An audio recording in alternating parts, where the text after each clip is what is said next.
Happy holidays, everyone. I'm Angela Dahlgren, and today I'm giving you the 411 on the Candlelight Processional at Walt Disney World.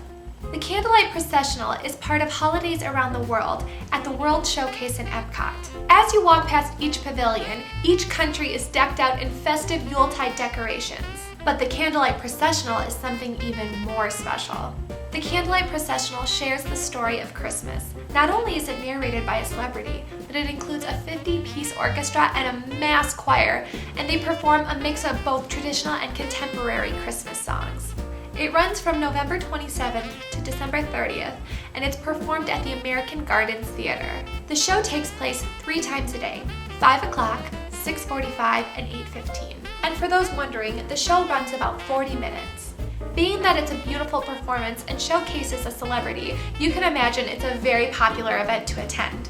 Here are some touring tips for guaranteeing a spot at one of these events. If you don't want to have to worry about seating, as it is a first-come, first-served basis, I recommend checking out the Candlelight Dinner Package. Not only does purchasing this package guarantee seating at the processional, but it includes an appetizer, entree, dessert, and non-alcoholic beverage. You might be wondering, how much does a package like this cost? And it really just depends on which restaurant you eat at. Prices can range anywhere from probably $38 to $76, so in the blog post for this video, I'll provide the link so you can check out those prices for yourself.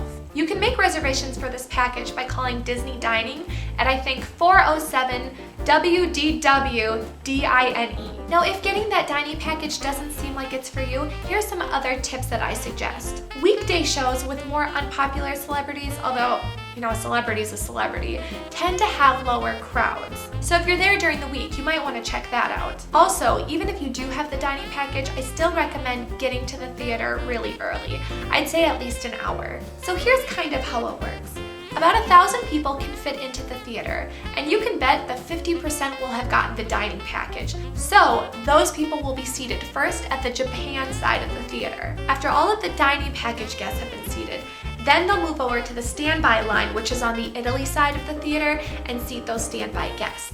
That's when I especially suggest getting there at least an hour early, is if you're in the standby line. Another thing is that the celebrity narrators really are subject to change with little to no notice.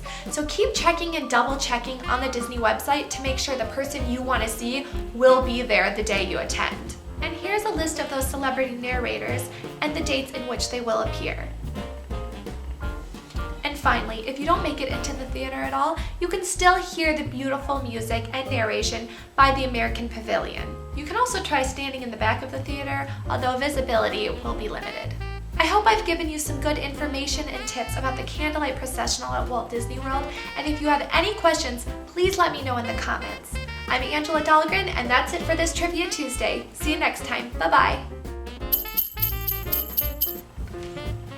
Most wonderful time of the year. Ding dong.